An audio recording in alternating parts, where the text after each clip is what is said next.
Hello, good day. Charette Miller here, and welcome to episode number 2, dose, of the Divine Expansive podcast. We made it. We made it to number 2.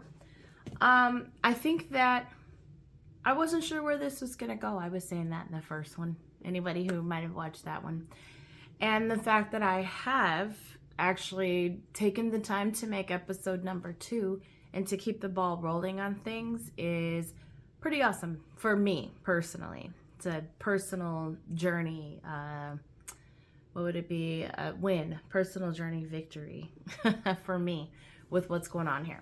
So, in today's episode, what I would like to talk about is something that it's a little bit of a personal preference for me, I would have to say. So I'm sharing it just because I feel like the topic that I'm going to talk about is probably something that a lot of people might feel heavy about and not necessarily realize why. Okay. The topic is certain words like discipline, certain words like structure, being task oriented. These are words that for many people it's normal, like you go to work, you have to complete your task list. For most people, they enjoy having some sort of structure and discipline in their life, and those are good things. Okay, those are the people who may not get a lot out of this particular episode. The people who are more like me, the wild cards, the creative minds, the free spirits, I guess you could say, the ragers against the machine. That's a topic for another day. Those of us who don't necessarily fall into the traditional societal types of things. These are my people. These are the people that I'm talking to. But I will say that I feel like anybody could get something out of this, regardless of how you view those words, what type of connotation you put behind the words discipline and structure and tasks and schedule and things like that. So for me, personally, what I've had to stop and take a look at is that I've never been very good at executing any of those things. And I always wondered why. Sometimes it can come down to, well, maybe you weren't taught that as a child. Maybe that's not something that was an important factor in the household that you grew up in. Or maybe you had resentment of it because you had a parent that was too strict, or there was too much discipline, or there was too much structure, and you didn't have any freedom to actually be yourself and to grow and to do things you wanted to do. It can go anywhere between those two and just runs the gamut anywhere in between. For me, I think it just was that I didn't like it. I didn't have a lot of structure growing up, but there was no reason and there was nothing stopping me from creating structure of my own. So what it ended up turning into was I became a mom. In my late 20s, I had my first son. He's 14 now. My youngest is 9. But when I had my oldest son, I realized that, well, I didn't realize it. Honestly, I didn't realize it until years later. But now I could look back at when he was little and I realized that I was not very good at setting structure for him. Discipline was a different type of scenario. I was always very good about being consistent with the ways that I disciplined him. So that was never an issue. But for the most part, everything we did was willy-nilly. I wasn't that great at making him clean up his toys and clean up messes. And as a result, he's messy, like me. I have to admit that. I'm a messy person. I have a tendency to do things in a sense of organized chaos. And my oldest son is definitely like me that way. And it was difficult more for my husband than anyone, because my husband's very structured. He's very disciplined, very much, likes to have the schedule. And since I wasn't able to implement that necessarily, and I was the default parent, I was the primary parent that was here as a stay-at-home mom with my children, it's been frustrating for him over the years that hasn't been something that's been necessarily in place for our children, not the way that he would like it to be.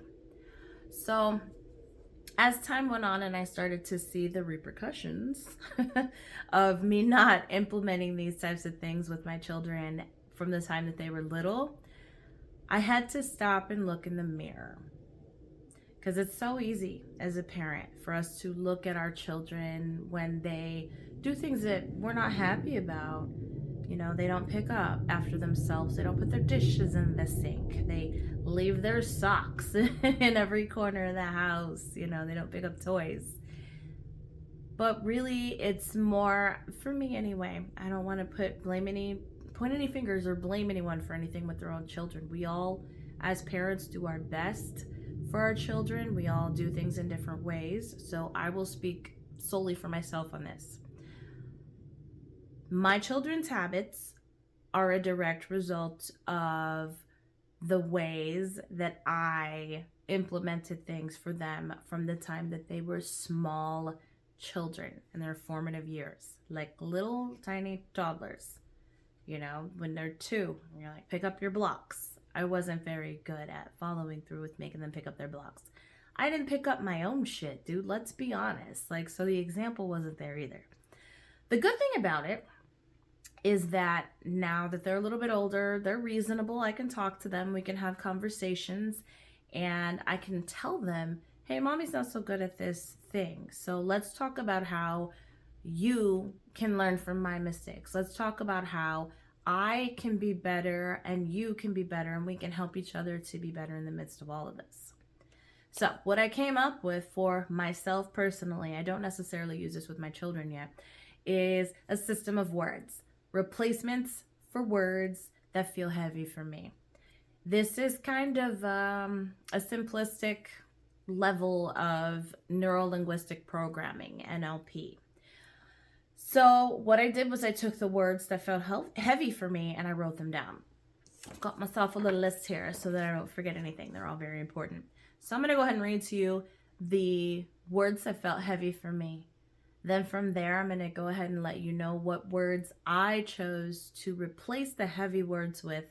Some of them are so silly. I have to warn you ahead of time. It makes me laugh. Some of them I can't even say with a straight face. But that's beautiful because if I'm laughing, that takes the heaviness out of the original word that was making me feel heavy. And that's the whole point of it. Okay. So these are my replacements essentially for heavy words. So list of the heavy words is as follows. Consistent or consistency. Discipline. That's a tough one for a lot of people. So is consistency. I would say all of these are pretty tough. Routine. Structure. Tasks. And schedule. They're serious words. You go to work, anyone who goes to a corporate job or 9 to 5, or where you go to an office or a business, these are words that are very important to you in keeping things orderly and in the way that you need them to run for that particular business. Okay.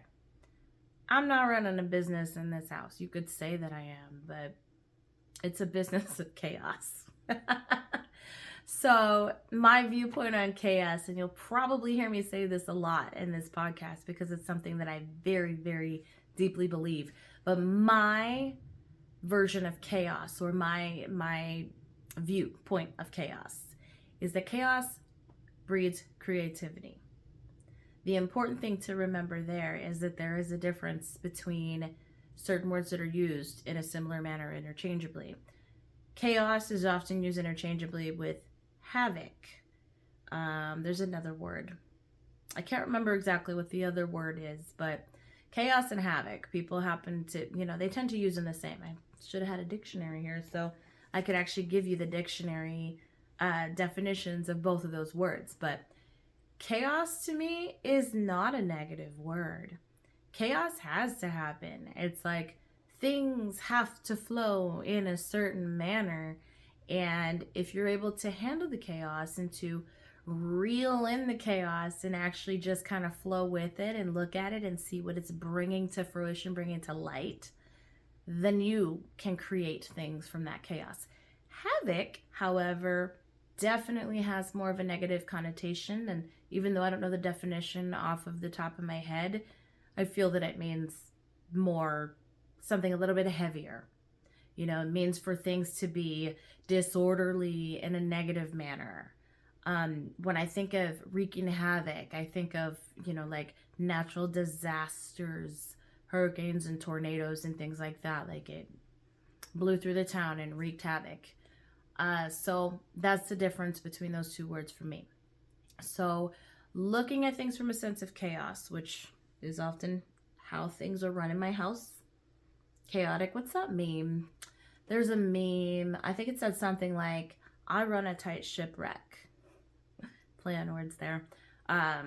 Because this ship, there's nothing orderly that's happening in the ship that I'm running in this house. There's not, and that's okay. I'm good with it. So this is why I came up with this little list. Now, what I'm going to do is read the word, and I'm going to go ahead and read my replacement word. Like I said, some of them are silly. Some of them make sense. Some of them have connotations that are have to be reframed for certain people. I'll get into that one when I get to it. So the first word that was heavy was consistent. I have changed that to coherent. So consistency, consistent, coherence. And the reason that I chose coherence is because in order to be consistent, for me personally, it's always a sense of being in coherence with myself, typically from a spirit, mind, body perspective. Spiritually, I want to be in alignment with what my purpose is. There's all sorts of purposes people have in different aspects of their life. So my purpose as a mom, my purpose within my business, my purpose as a wife, my purpose as a friend, as a family member, as a daughter, as a sister, all of the hats that we all wear.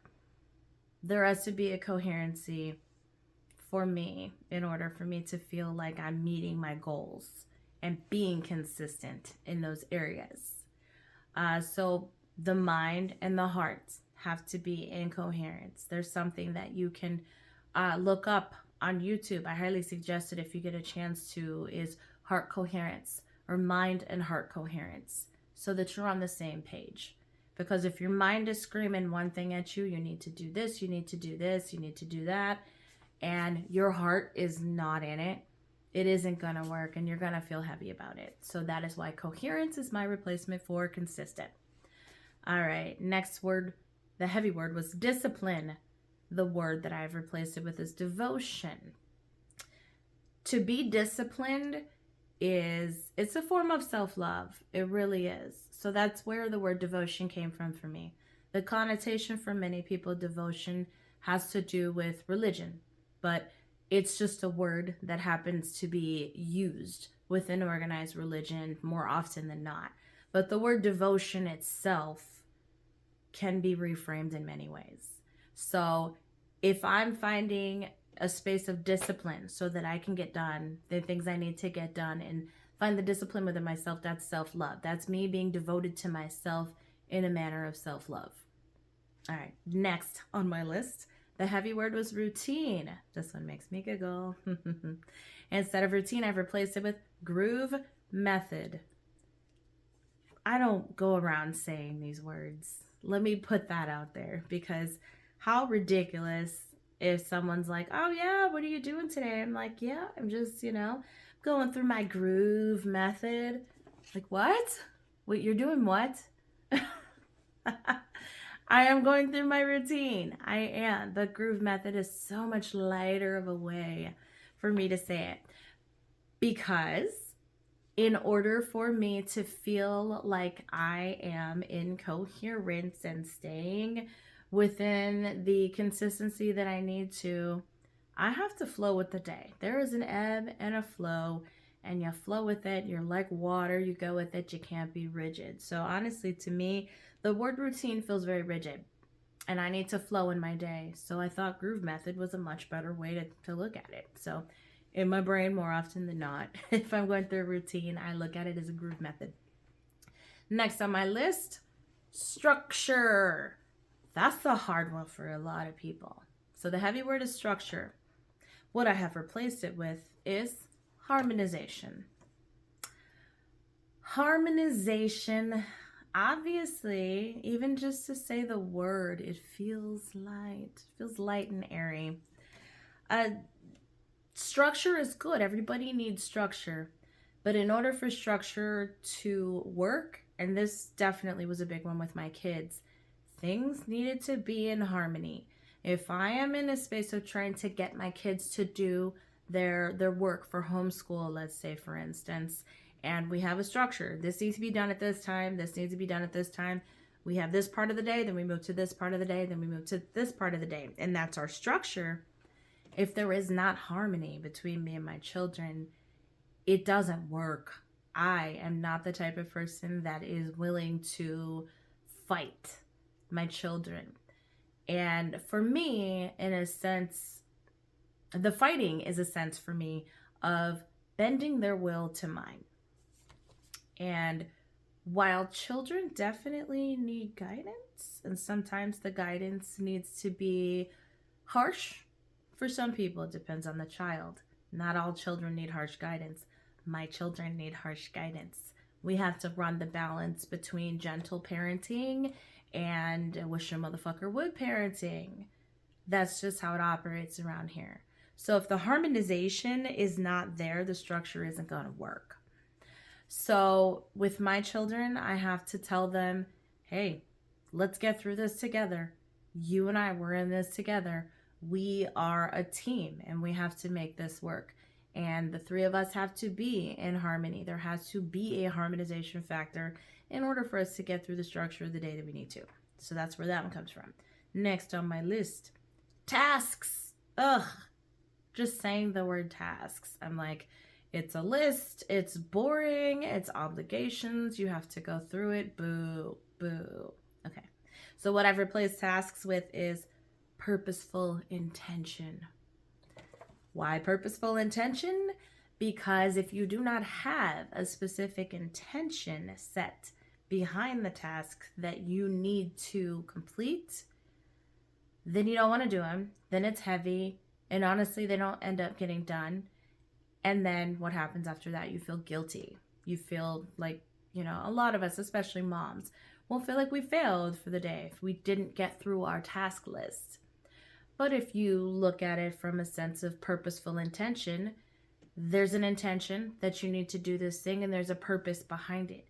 If you have a purpose, you're more willing to, you feel lighter, you feel happier, you feel more joyful and in a good place of service to complete the task. So having purpose behind your intentions. You set the intention, you have a purpose, you do it, your task becomes a purposeful intention. Ta-da! Okay, last on the list, schedule. Ew. Who wants to follow a schedule? Obligations, again. These are heavy words for me. Like I said, some people don't have any issues with these words whatsoever. Some people are comforted by having these words, having these things that they have. They have their structure, they have their discipline, they have their task list and all of the things and their schedule and they're disciplined and everything is structured perfectly. I commend and respect those people. I love them. I have many people like that in my life. But not everybody's like that.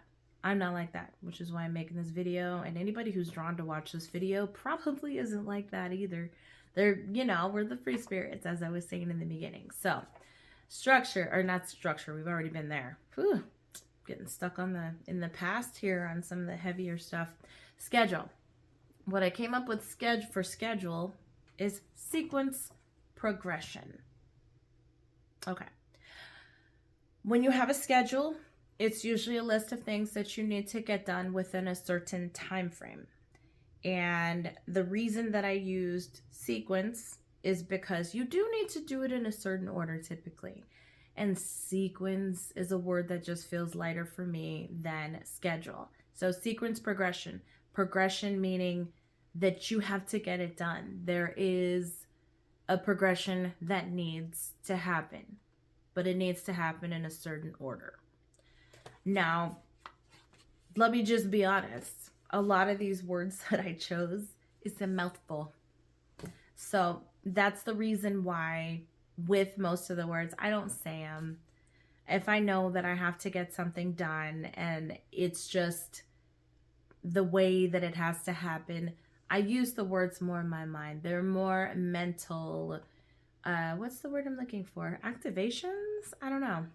Because I don't want to say triggers. Triggers is a negative word, but they're mental words, and there actually is a word for keywords that you use in your mind to activate something.